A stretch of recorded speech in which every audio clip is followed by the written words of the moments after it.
mas para falar sobre o assunto nós vamos receber o Dr. Marlo Almeida Salvador, que é advogado criminalista, presidente da Comissão de Assuntos Prisionais da OAB em Santa Catarina. Ele já está aqui conosco, Renato. Doutor Marlo, muito obrigado pela sua gentileza aqui conosco. Boa tarde, tudo bem com o senhor? Boa tarde, Renato. Cumprimento o Matheus, igualmente, os ouvintes da CBN. Uma vez mais, é uma grande satisfação estar aqui com vocês para prestar essas informações aí de alta relevância para toda a sociedade. Pois é, doutor, o seguinte, o projeto ele autoriza o juiz a determinar medidas protetivas de urgência após a constatação de violência doméstica, com o objetivo de resguardar as vítimas, afastando do lar, proibição de contato, suspensão de visita, acompanhamento psicossocial, entre outras. E aí inclui o monitoramento por tornozeleira eletrônica entre o rol dessas medidas. O que o senhor acha, hein? Perigoso?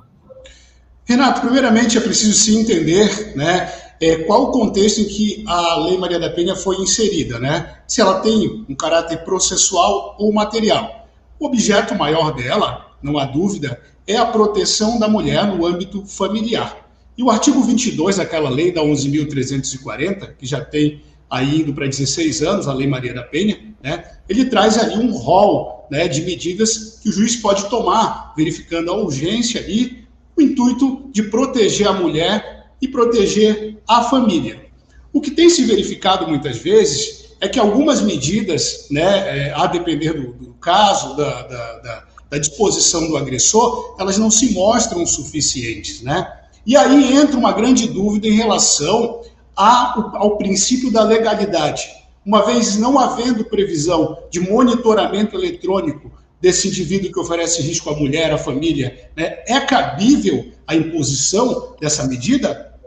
Vale dizer, Renato, que o Código de Processo Penal, ele traz no seu artigo 282 medidas cautelares diversas da prisão. E, embora não haja taxativamente no rol das medidas protetivas do artigo 22 da Lei Maria da Penha a previsão de tornozeleira eletrônica, o juiz pode sim fixar medidas cautelares diversas com o intuito de proteger essa vítima.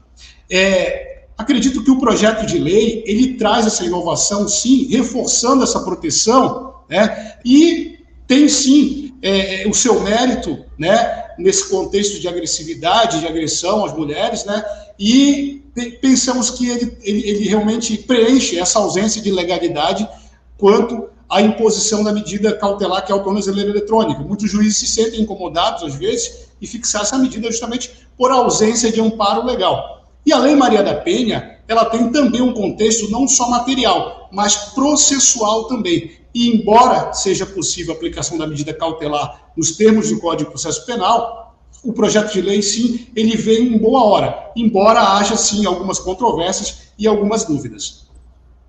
Presidente, até justamente sobre essas dúvidas, né, do monitoramento, de como funciona, porque na prática hoje algumas medidas protetivas dizem respeito à distância que o agressor não pode ficar dessa mulher. A tornozeleira avisaria uma autoridade até de fiscalização, uma autoridade como polícia para fazer esse tipo de fiscalização, de monitoramento? Essa é uma grande dúvida, Matheus, porque o monitoramento eletrônico ele impõe um ponto, né, de inclusão. Por exemplo, quando o indivíduo está com uma medida cautelar de monitoramento eletrônico, ele não pode se ausentar do lar dele, ele não pode sair certa distância da sua casa, por exemplo, 100 metros, 200 metros, né? Ali tem um ponto de referência que o fiscalizador ele pode verificar. Nesse caso, quando o objeto de proteção é a mulher em si, não se tem como controlar essa transitividade dela. Por exemplo, ela está no shopping, ela está num local em que, como que vai saber que o agressor está chegando somente com o monitoramento eletrônico? O monitoramento eletrônico, ele tem sim o condão ali de verificar por onde ele está indo. Se ele saiu do centro, foi para a agronômica, o fiscalizador tem essa informação. A grande questão é, como é que vai se saber que ele está próximo da mulher? Acredito que esse projeto de lei ele pode sim ser aprimorado nesse sentido. Doutor Salvador, eu queria entender o seguinte, uma coisa é aquele que está sendo acusado e tal, de agressão, de violência doméstica, e que está em liberdade de colocar uma tornozeleira eletrônica para reforçar uma medida protetiva de que não pode se aproximar do trabalho da companheira, da ex-companheira, não pode se aproximar da casa da ex-companheira. Agora, esse projeto não pode fazer o contrário também, ou seja, a essência da Lei Maria da Penha é proteger a mulher. Então, prevê prisão. É tirar da prisão aquele agressor, não pode acontecer isso também, uma progressão de pena, não, então aquilo que é hoje pela Lei Maria da Penha é prisão, é cana, numa progressão de pena, sai e bota a tornozeleira, não pode acontecer isso também? Você foi categórico, Renato, porque o grande objetivo das medidas cautelares diversas da prisão, do artigo 282 do Código de Processo Penal, são 9 medidas, né? Ela tem sim esse critério de progressividade. O primeiro critério é o quê? Ele vai ficar afastado desse local. Não cumpriu, vai aumentando, até se chegar na prisão, certo? Nessa hipótese, entre a prisão e uma possibilidade de aproximação da vítima, da protegida, caberia exatamente o monitoramento eletrônico. Claro que com essa preocupação de que forma que será definido, né, essa aproximação. Porque o que tem se verificado, que muitas vezes a medida protetiva, embora ela seja uma decisão de uma autoridade, ela não tem, às vezes, assim, o condão de evitar a tragédia. Porque o indivíduo está determinado a fazer alguma medida contra a vítima, ele vai lá e faz. E até a polícia ser acionada já ocorreu, né? A grande dúvida que fica é em que sentido que o monitoramento vai conseguir checar que ele está se aproximando dela sem que ela também tenha algum dispositivo ativo que realmente comprove que ela está em risco, né? Já tem hoje alguns projetos, aquele do aviso que a mulher pede ajuda, talvez pelo celular, né? Isso. Mas a grande dúvida é essa, né? Se a medida ela é realmente eficaz, né? Doutor Marlo, até o autor da proposta, o deputado Aloysio Mendes, do PSC do Maranhão, disse que há respaldo, inclusive, do Conselho Nacional de Justiça, o CNJ, nessa medida. O senhor acredita que pode avançar com esses pontos que até o senhor falou que devem ser aprimorados ainda na Câmara dos Deputados? Matheus, desculpa, você se refere ao CNJ? Isso, exatamente. O autor da proposta diz que há amparo legal, né? Há amparo do Conselho Nacional de Justiça diante dessa proposta.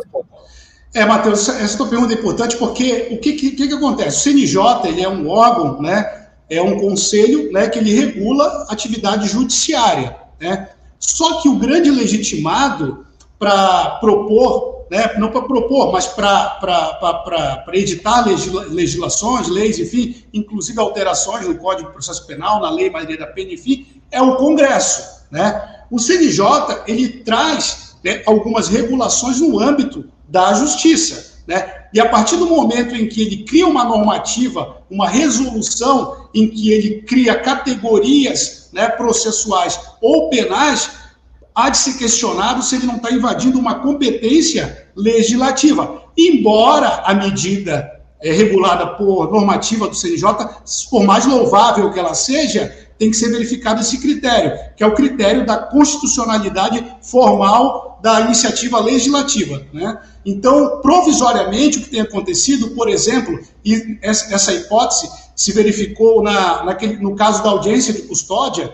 O CNJ tem uma normativa que regula a audiência de custódia na ausência de legislação específica, né? Enquanto não sobreveio uma legislação regulando a questão, a normativa ela pode sim ser válida, né? Ainda que haja questionamentos, né? Mas há de se ter esse cuidado de não se achar normal que o CNJ, né, ele invada essa competência legislativa. Portanto, por mais louvável que seja essa normativa, realmente ela pode sim ser aproveitada e incorporar também esse projeto legislativo para que definitivamente essa iniciativa ela se torne legislação e tenha todo o seu DNA democrático de uma legislação aprovada pela Casa Legislativa.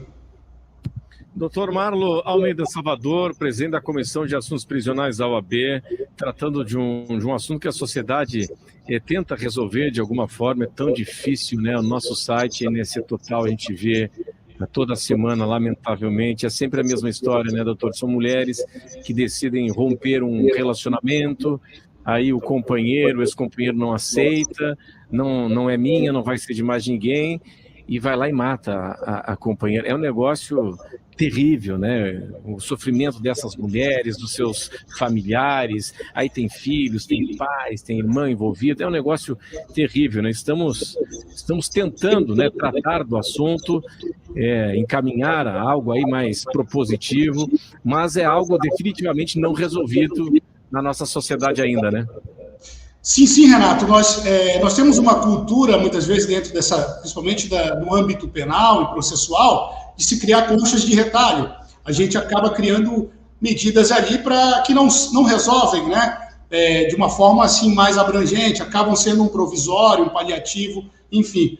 Mas, de fato, nós temos realmente um índice muito alto de violência contra a mulher. Isso tudo parte, né, de um machismo estrutural que acaba, né, infelizmente, aí, fazendo com que muitos homens tenham essa consciência de que a companheira é sua posse, é sua propriedade, né, e se não tiver com ele não vai estar com ninguém. Mas tudo também parte de um contexto, acredito, Renato, de educação, né, tudo isso aí faz parte de um processo civilizatório, né, porque somente a lei, propriamente dita, ela não tem, né, ela por si só, ela não resolve, né, ela traz previsão, mas muitas vezes a previsão ela é posteriormente ao cruzamento da linha, né? E antes desse cruzamento da linha, a lei não tem como ir lá e evitar que a tragédia ocorra. E é isso aí que realmente tem que ser discutido e tem que ser aprimorado.